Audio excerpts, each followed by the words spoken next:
ఎలా ఉన్నారు? బాగున్నారు అనుకుంటున్నాను. Welcome back to our channel Kalyan vlogs.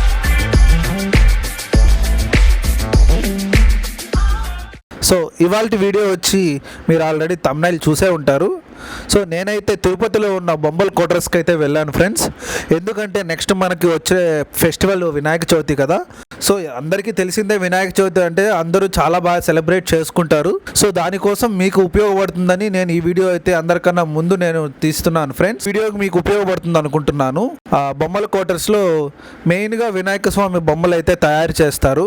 తిరుపతిలో సరౌండింగ్స్లో ఉన్న వాళ్ళు మొత్తం ఈ బొమ్మల కోటర్స్లోనే వచ్చి తీసుకుంటారు వినాయక స్వామి విగ్రహాలు. అంటే ఒక బొమ్మని తయారు చేయాలంటే ఎంత టైం పడుతుంది, ఒక బొమ్మని తయారు చేయాలంటే ఎంత మంది కష్టపడతారో వాళ్ళ మాటల్లోనే మనం తెలుసుకుందాము. వాళ్ళతో కూడా నేను ఒకసారి మాట్లాడిచ్చాను. చాలా మంది వీడియో చూసి అలానే వెళ్ళిపోతున్నారు. నా ఒక్క చిన్న రిక్వెస్ట్ వచ్చి, మీరు ఇలాంటి వీడియోస్ ఇంకా చాలా చూడాలి అనుకుంటే మీరు తప్పకుండా సబ్స్క్రైబ్ చేసుకోండి. ఎందుకంటే మీరు సబ్స్క్రైబ్ చేసుకుంటేనే నేను వీడియోస్ పెడుతున్నది మీకు తెలుస్తూ ఉంటుంది. సో దానివల్ల మీరు సబ్స్క్రైబ్ చేసుకొని పక్కన బెల్ ఐకాన్ ఉంటుంది. సో బెల్ ఐకాన్ మాత్రం యాక్టివేట్ చేసుకోండి. మీ సపోర్ట్ ద్వారా నేను ఇంకా మంచి మంచి వీడియోస్ అయితే ఫ్యూచర్లో పెడుతూ ఉంటాను ఫ్రెండ్స్. సో నాకు కావాల్సింది మీ సపోర్ట్ మాత్రమే నాకు కావాల్సి ఉంటుంది. సో తప్పకుండా మీరు సబ్స్క్రైబ్ చేసుకోండి. సో ఫ్రెండ్స్, ఇది వచ్చి మన తిరుపతి నుంచి 4 కిలోమీటర్స్ అయితే వస్తుంది ఫ్రెండ్స్. ఇది వచ్చి మనకి కర్కంబాడి అనే ఏరియాలో ఉంటుంది ఈ బొమ్మల కోటర్స్. విధంగా ఎంట్రన్స్ లో బొమ్మల కోటర్స్ అనే అయితే ఉంటుంది. మనం ఇక్కడ లెఫ్ట్ తీసుకుంటే మీకు స్టార్టింగ్ లోనే రైట్ సైడ్ అమ్మవారి విగ్రహం అయితే వస్తుంది స్టార్టింగ్ లో. సో అక్కడ నుంచి మీరు చూసుకున్నారంటే రైట్ సైడ్ లెఫ్ట్ సైడ్ మొత్తం షెడ్లు లాగా ఉంటాయి అనమాట. ఈ షెడ్ల లోపలే బొమ్మలను అయితే తయారు చేస్తూ ఉంటారు. సో ఇక్కడ ఏమంటే మనం ఇక్కడైతే కొన్ని డీటెయిల్స్ కనుక్కుందాము. అంటే నేను చెప్పాను కదా ఇంతకుముందు, మనకి బొమ్మను తయారు చేయాలంటే ఎంత టైం పడుతుంది, ఎన్ని డేస్ పడుతుంది, ఎంతమంది కష్టపడతారు అని తెలుసుకుందామని ఇక్కడ ఉన్న ఒక అతన్ని అయితే కనుక్కున్నాను. అతనైతే ఇక్కడ మా సార్ ఉంటాడు. సో అతన్ని అయితే అడగండి అని చెప్పారు. సో ఆయన మేము వెళ్ళిన టైంకి అయితే లేడనమాట. సో అక్కడ ఆయన పెద్ద ఆయన పనిచేస్తున్నాడు. సో ఆయన అయితే మనం కనుక్కున్నాము. ఈయన మాటల్లోనే మీరు వినండి ఏం చెప్తారో. మీరు ఇప్పుడు ఈ బొమ్మను తయారు చేయాలంటే మీకు ఎన్ని రోజులు పడుతుంది? ఒకే డై అంటే కష్టం. 4 డైలు పెడితేనే ఒక రోజు చేస్తాము, 4 రోజులుగా ఎండాల. ఎండిన తర్వాత తీసి జాయిన్ చేయాలి. అంటే ఒకే రోజు అయిపోయిన కాదు, చేస్తాం. తర్వాత ఒక వారం తర్వాత ఒక నెల తర్వాత జాయిన్ చేస్తాం. తర్వాత ఫినిష్ చేస్తాం. అంటే ఒకటిగా చేస్తానే, ఇది ఒకేసారి అయిపోయింది కాదు. ఎంతమంది మీరు కష్టపడితే ఈ బొమ్మ? మా ఇంట వచ్చి 6 మంది ఉన్నాము. 6 మంది చేస్తాం. పిల్లకాయలు ఉంటే పెద్ద పిల్లకాయలు స్కూల్ వెళ్ళిపోతారు. మేము కష్టపడతాం. ఎండ ఉంటేనే పని, ఎండలంటే పనిలే. వర్షం పడితే చేయలేరు, మెత్తపడిపోతాయి. అంతే. మాకు ఎండ ఉంటే కాదు. పెయింటింగ్ అనేసి ఒక 2 నెలలు ఉండేప్పుడు పెయింట్ చేస్తాం. ఇదన్నీ రెడీ అయిన తర్వాత 2 నెలలు ఉండేప్పుడు పెయింటింగ్ పని 2 నెలలు చేస్తే ఎవరికి వ్యాపారానికి పంపిస్తాం. మీకు ఒక బొమ్మ ఖర్చు ఒక తయారు చేయాలంటే ఎంత ఖర్చు అవుతుంది? అది లెక్కేసాను అవుతున్నా. రేట్ చెప్పేది కదా, పెరిగిపోతుంది. పోయినసారి తక్కువ, ఈసారి పెరిగిపోయింది. ఏడ లెక్క చెప్పేస్తే అవ్వదు. పేట్లు అవన్నీ కొట్టాలి, చెక్కలు అని తెచ్చి రేట్ ఎక్కువ పెరిగిపోయింది. ఇప్పుడు ఈ సంవత్సరం రేట్లు ఎట్లున్నాయి? పెరిగినాయంటే అట్లే ఉన్నాయా, తగ్గినాయి? పెరిగిపోయింది. అన్ని పెరిగినాయి, మెటీరియల్ అన్ని పెరిగిపోయింది. కష్టం. త్వరగా ఒక 10 అడుగుల బొమ్మ ఎంత ఉంటుంది? లెక్కలు చెప్పలేమా? మీది ఇక్కడేనా ఊరు? మాది ఈ ఊరే. ఈ ఊరేనా? మీరు ఎన్ని సంవత్సరాలు? ఫస్ట్ 6 ఉన్నాం. పాత రైలు 6 ఉన్నాము. 84లో ఏదో ఇచ్చినాం. ఎన్ని సంవత్సరాల నుంచి వృత్తి చేస్తున్నారు? పెద్దవాళ్ళు నుంచి చేస్తాం మేము. కుండలు పెద్దవాళ్ళంతా కుండలు చేస్తూ ఉంటారు. మేము ఈ పని నేర్చుకున్నాము. ఈ పని. సరే, థ్యాంక్స్ అన్న. సో ఫ్రెండ్స్, మీరు విన్నారు కదా పెద్ద ఆయన ఏం చెప్పారు. ఒక బొమ్మని తయారు చేయాలంటే వాళ్ళ ఇంట్లో వాళ్ళు మొత్తం అయితే పని చేయాల్సి ఉంటుందని చెప్పాడు. అంటే ఎంత ఖర్చు అవుతుంది అనేది వాళ్ళు కూడా అంచనా వేయలేరంట. అంటే ఒక్కొక్క వస్తువు తీసుకోవాలి కాబట్టి మెటీరియల్ కాస్ట్, వుడ్ కానీ లోపల పిఓపి కానీ సంబంధించిన మెటీరియల్స్ అన్నీ కూడా కొంచెం ప్రజెంట్ అయితే కాస్ట్ అయితే పెరిగాయనే చెప్పాడు. ఒక బొమ్మ కాస్ట్ ఇప్పుడైతే వాళ్ళు అంచనా వేయలేదు.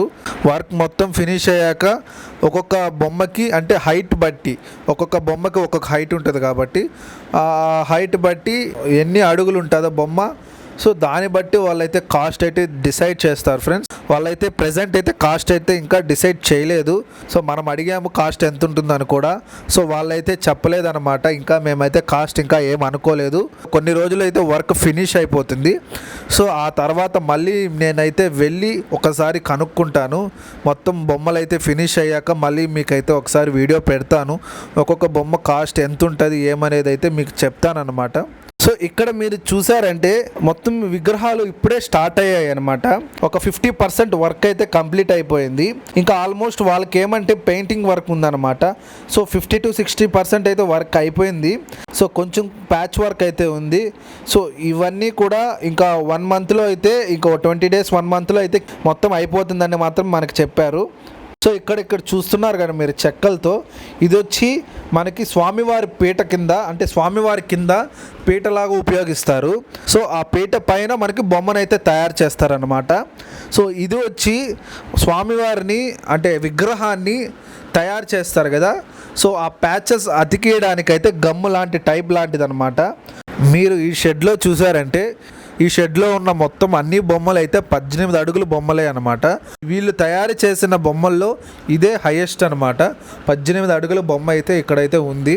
సో ఇక్కడ మీరు చూసారు కదా, ఇట్లా సపరేట్గా మనకి అచ్చులు అయితే వేస్తారు.